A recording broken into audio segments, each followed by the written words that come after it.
As of September 2018, there is 11 drones available to buy from DJI. It's no secret that they dominate the drone market with an option that suits the needs of almost any pilot out there, but this can make some things a little bit confusing. In this video, I hope to clear that up. Now let's get into the 2018 DJI Drone Buyer's Guide.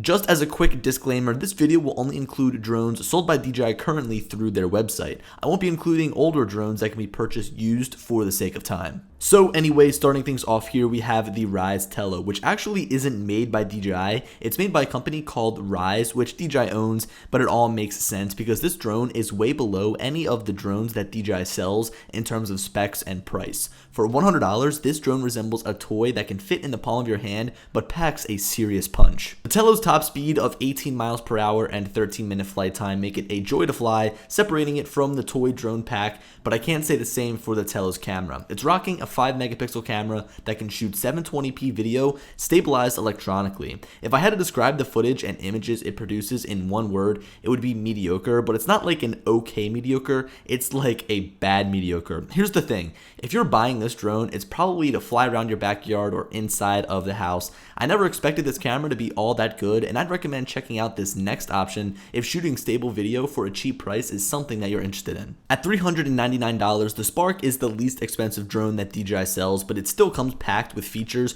which makes it perfect for beginners. One thing I should mention is that it doesn't come with a remote controller. Instead, it's a separate cost that is originally $149, but is on sale right now for $119. If you don't purchase the remote, then your mobile device will act as the controller, which is something that I'm really not a fan of using. The Spark's top speed of 31 miles per hour and 16-minute flight time make it a serious upgrade over the Tello, as this experience is a lot more true to the better drones that DJI makes. The camera is also decent with its 1x2/3 inch sensor that can take 12 megapixel images and can shoot 1080p video. This is all held to the drone by a 2-axis gimbal, which gives you really smooth video that is actually shareable, unlike the Tello. Next up in the lineup is the Mavic Air, and although it bears the Mavic name and sort of looks like a Mavic Pro, its specs are very similar to the Spark. This had a lot of people referring it to as the Spark Pro, although I believe it plays a really good role in the lineup of DJI drones at $799 for those who want a really great camera and great performance but don't need a lot of range. With that said, the Mavic Air's top speed is 42.5 miles per hour and the flight time comes in at 21 minutes, so even though it's on the cheaper side,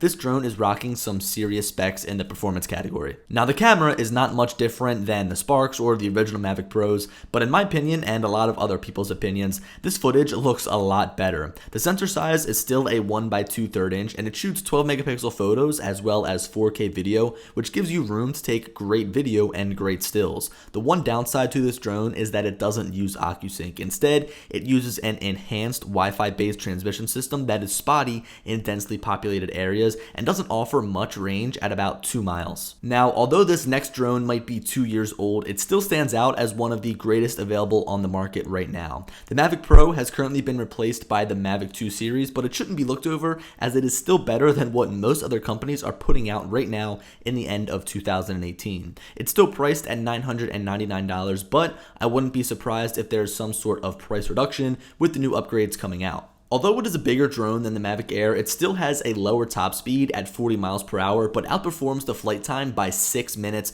bumping the flight time up to 27 minutes, which is a substantial difference when you're in the air. Just like the Mavic Air, the camera's sensor size is a 1x2/3 inch, and it shoots 12 megapixel photos and 4K video, although the max bitrate falls to 60 megabits per second. The Mavic Air, on the other hand, has a max bitrate of 100 megabits per second, which is likely why the footage looks so much better, with specs that are fairly similar. Where the Mavic Pro continues to shine is with its OcuSync 1 transmission system that gives pilots up to 4.3 miles of flight, which is much more than most people probably need. What is really beneficial about that is that there is very little breakup in the transmission feed during flight, allowing you to fly with a perfectly clear screen. Released after the Mavic Pro is the Mavic Pro Platinum, which in a sense is the same exact drone, just with a different paint job, new ESCs, and new propellers. There's a $100 price increase, and with that extra money, you'll get a drone that is much quieter and flies for 30 minutes, so 3 minutes longer than the original Mavic Pro. I never made the upgrade from my original Mavic Pro as I thought it was pretty minor, but the Mavic 2 series on the other hand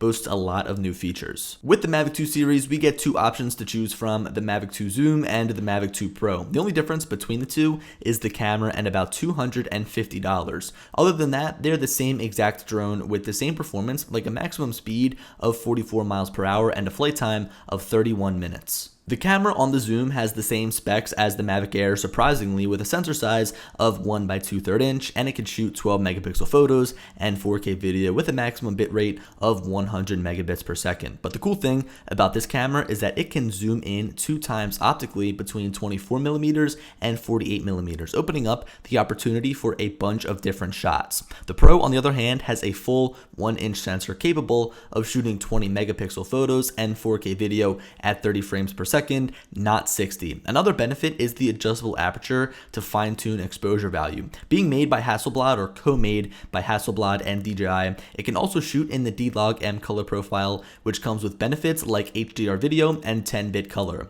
With the Mavic 2 Zoom coming in at $1249 and the Mavic 2 Pro priced at $1499, both drones are incredible high-end options, but it's not the best that DJI has to offer and oftentimes isn't a go-to for professionals. For most professionals looking for some sort of portability, they turn to the Phantom 4 series of drones. With the original Phantom 4 and the first Phantom 4 Pro 1.0 that was recently discontinued, the Phantom 4 Advanced and the Phantom 4 Pro version 2.0 are the only two Phantom drones that DJI sells right now. With the advanced version of the Phantom 4 costing $1,200 and the Pro version costing $1,500, you'd think there'd be a huge difference between them, but there really isn't. Both of these drones have the same camera with a 1-inch sensor capable of shooting 20 megapixel photos and 4K video at 60 frames per second, which makes it better than the new Mavic 2 Pro's camera, also featuring that 1-inch sensor. The performance is also great as the top speed is 45 miles per hour and the flight time is 30 minutes, which again is for both drones. So the only difference between the Phantom 4 Advanced and the Pro is quieter propellers,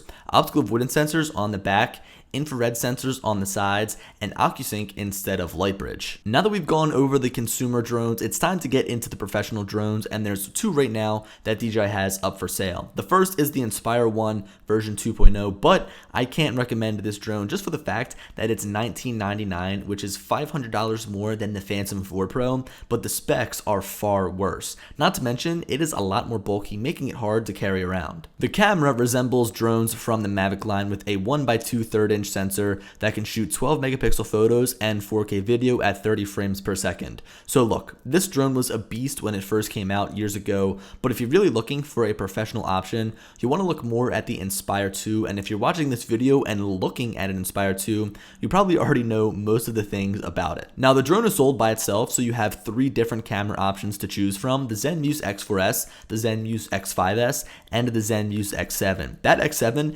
is almost as expensive as the Inspire 2 itself, which costs $2,999. If you want to check out a full comparison between these cameras, I'll leave a link down in the description, as I could be here for hours talking about them. But now let's get on to the drone itself. With a top speed of 58 miles per hour, this drone is the fastest that DJI sells, yet it can't fly the longest with a maximum flight time of 27 minutes, and this will vary depending on which camera that you're using. But if you can buy this drone, you'll likely be able to afford some spare batteries. So there we have it, guys. Those are all of the drones that DJI sells right now. While I don't personally own them all, or I haven't flown them all, I'm working on building my collection up. For more information, check out the link down in the description to the DroneDJ article in the description if you want a more in-depth comparison between all of these drones. Anyway, thanks for watching, and I'll catch you guys in the next video.